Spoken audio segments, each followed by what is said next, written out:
ne do fillojmë të kthejmë parat qytetarëve.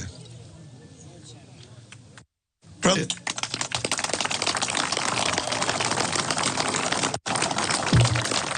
duke pak të gjendje katastrofale, një vit e gjysmë më parë, ne dërguam në parlament ligjin e minimumit jetik. Minimumi jetik çfarë është? Minimumi jetik është që çdo shqiptar do ketë në ditë 6.3 euro apo do ketë 200 euro në muaj. Kaq është. Por më falni, por sot 57% e pensionistëve së paku, të cilët nuk kanë pensione, nuk kanë pensionet plota, sot të gjithë shqiptarët të ndihmë ekonomike, të gjithë studentët, të gjithë jetim, të gjithë fëmijët e familjeve me rrogat ulta, pa përjashtim, marrin në minimumin jetik. Atër ne ç'bëm? Ne dërgojmë një ligj në parlament, e refuzoj në mënyrë kategorike. Dhe pasi nuk e votoj, deklaroj se kjo do na çonte në katastrofë. Mashtrim i jashtëzakonshëm. Tani do shtroni një pyetje, po pse nuk shkuam në katastrofë kur dyfishuam rrogat e mësuesve? Pse nuk shkuam në katastrofë kur dyfishuam rrogat e mjekëve, infermierëve, dyfishuam pensionet e ulta? Pse nuk shkuam? Shka katastrofë është mashtrim i turpshëm. Është mashtrim i turpshëm. Si mund të shkosh katastrofë ti? Po pse nuk shkon katastrofë Albin Kurti, që para 3 muajve mori me një buxhet më të vogël se gjysmë e këtij, me pensionist gjysmë e këtyre që kemi ne, mori 100 milion euro, i çoi në fondin e pensioneve dhe tha, pensionet do rriten 20%. Çfarë katastrofe psoi ai? Këta të dashur qytetarë, po t'i shifni ju, këta e në bërë një racë, e një grup njerëzish që s'kan ndjeja njerëzore, që njerëz të duken miza.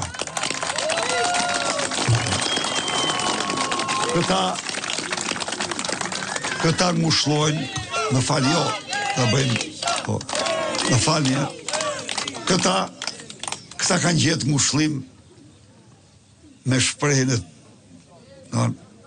nuk vdes kush për bukë këtu në Shqipëri, po ka shtet, po mund të kesh, mund thot një zyrtar, një shtetar, se nuk vdes kush për bukë këtu, po pse puna që nga për të vdek, ose mos vdek, për jetu, ose mos jetu, për kafshat gojës. Pra, e kanë degraduar në këtë shkallë, gjendjen, po sa janë këta, këtë në 760.000 pensionistë, janë mira të tjerë që janë me ndihmë ekonomike ose s'kan fare ndihmë ekonomike. Çfarë do bëjmë ne? 90 ditë e para. Minimumi jetik 200 euro.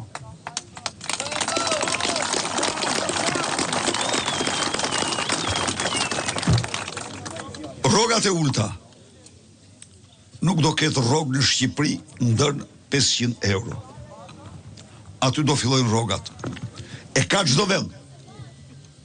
Çdo vend dhe u garantoj që pas rrogës minimale do kalohet në ditën me pagë minimale. E ka çdo vend. Edhe ne atë rrugë do ecim. A mjaftojnë këto? Jo. Nuk mjaftojnë. Ju them unë. Çfarë do bëjmë tjetër ne? Po. Ushqimet dhe gjërat bazë, të gjithë rrogultit, të gjithë pensionistët do t'i marrin 20% më lirë se të tjerët. Do kenë kartën e konsumatorit dhe do jepet mrapsht e gjithë të vëshëja që është rreth 450 euro në vit. është pra sa 3 pensionet sotme. Nafta që pasqyrohet në çdo çmim do zbresë në çmimin që shitet në Kosovë dhe në Maqedoni. 40% në lirë. Energjia elektrike do zbresë në 6 lek. Në 7 lek, në 7 lek për familjarët. Tarifat e ujit do përgjysmohen.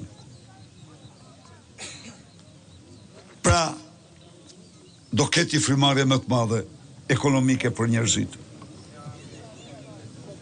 Do thoni ju po ilaçet, do ketë përgjigje shumë të mirë. Ju them unë, ne do marrim listën e Italisë. Sepse janë mirë e mira shqiptarë që ju kërkojnë fëmijëve të tyre, njerëzve të tyre në Itali për të çuar ilaçet për mjekim. Jo, lista që ka rubrika italiane për rimbursim do të ketë rubrika e Shqipërisë. Po, absolutisht. Po, nuk them se do të kemi kuzhinë italiane. Nuk them se do të kemi mirëqenjen italiane. Po do barazohemi 100% në listën e ilaçeve. Sepse jetë kemi ne, jetë kanë dhata. Ndaj dhe dy lloset toma me Vilmanushin, dhe në Shqipëri nuk shitet asnjë ilaç që nuk tregtohet në 2 vendet të Bashkimit Evropian. Dhe lista e rimbursimit do të jetë e plot një lloj siç rimburson Republika Italiane shtetas të vet. Pra, në këtë mënyrë ne bëhemi më të drejtë. Shoqëria jonë bëhet me moral. Ne tregojmë solidaritetin tonë, nuk ka të varfër për demelizëm, të hiqet nga mendja kjo. Të varfrit i krijon regjimi, ju them unë ju. Dhe duhet detyrimisht qeveria të bëjë gjithçka të nxjerrë nga varfëria. Dhe ky sistem që ne vendosim është i hap shumë mirë përpara. Rroga mesatare do të jetë 1.200 euro. Rroga e mësuesit do të jetë 1.500 euro. Rrogat e mjekëve dhe infermierëve do të dyfishohen. A e dini ju se në gjendje katastrofë është sot shërbimi shtetësor. Isha në Dibër. Sot po vi nga Dibra. Dhe në Dibër kam qenë tamam në pranverë të vitit 1986. Kam shku atje bashkë me kolegët e mi, kam ngrit një reanimacion me 5 shtetër për smur me zemër dhe për ata që operoheshin. Unë ju them ju, sot spitali i Dibrës, sot sistemi shtetësor i Dibrës është shumë e poshtë se që ishte në vitin 86. Absolutisht, në të gjitha aspektet. Një rrokullisje, mungesa totale, këto qendra shtetësore të mbyllura, të rënuara, ikje masive e mjekëve, ikje infermierëve. Dhe nuk pyet kush fare për të. Spitalet, pa ilaçe, pa aparatura. Çfarë nxori javën e fundit Instituti Statistikave? Instituti Statistikave, miqtë e mi, tregoi se shqiptarët janë njerëzit që paguajnë më shumë nga xhepi i tyre në Europë, ndoshta në Europë, po ndoshta edhe në botë për kujdesin shtetësor. A mund të imagjinoni ju që shpenzohen nga qytetarë shqiptarë në vit 820 milion euro para xhepi për kujdesin shtetësor? I bie 410 euro për person. Po keni parasysh se këtu janë gjysma që nuk kërkojnë kujdes shtetësor, pa jo gjysma tjetër i bie 800 euro, 1000 euro, 1500 euro për kujdes shtetësor. Pse kjo? Pse si? Po, fare mirë. Parat tuaja vidhen. Ju ipni para, dhe Edi Rama i merr parat me këte korbën e korrupsionit, e Covidit, i dha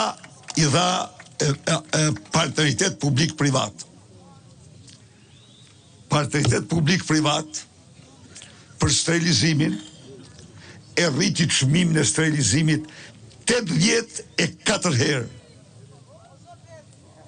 84 herë. Kjo është e vërtetë absolute. Çfarë solli kjo? Kjo solli që çdo muaj të paktën 1000 shqiptar nuk operohen dot. Pse? Se spitalet nuk blejnë dot setet e sterilizuara. Dhe laboratoret. Çfarë solli kjo? Shqiptarët mund të bëjnë në spital të smur analiza vetëm 20 ditë muaj, 10 ditë të fundit asnjë analizë. Jo, thot laboratori. E te i kaluat normën, u kanë mbaruar kitet. Pra, a ka një rrokullisje më të madhe se kjo, a ka një vjedhje më të madhe se kjo.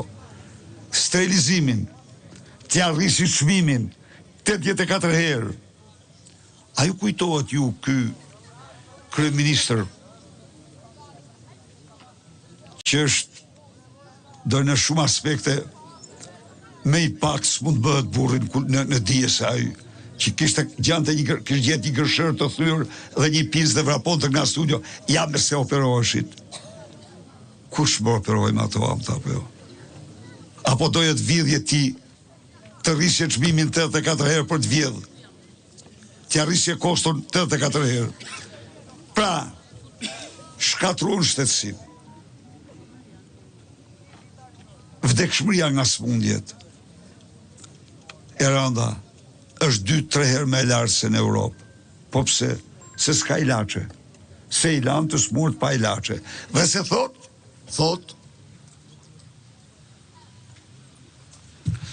se në onkologjik janë krye krime kundër njerëzimit. Dhe janë krye, u themun, janë krime të mirëfillta kundër njerëzimit, sepse janë lanë të smurt të vdesin pa ilaçe. Ose u është dhënë të smurve ilaçe që nuk u duhet dhënë. Të vërtetuara këto. Të vërtetuara. Ç'a ndodh?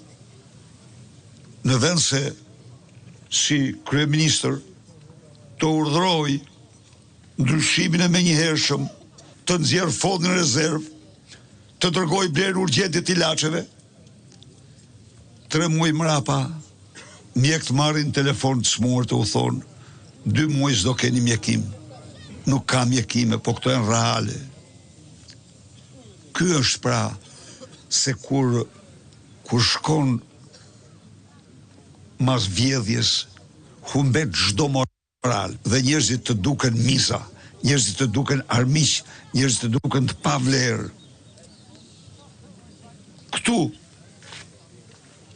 300 metra nga ku jemi unë në është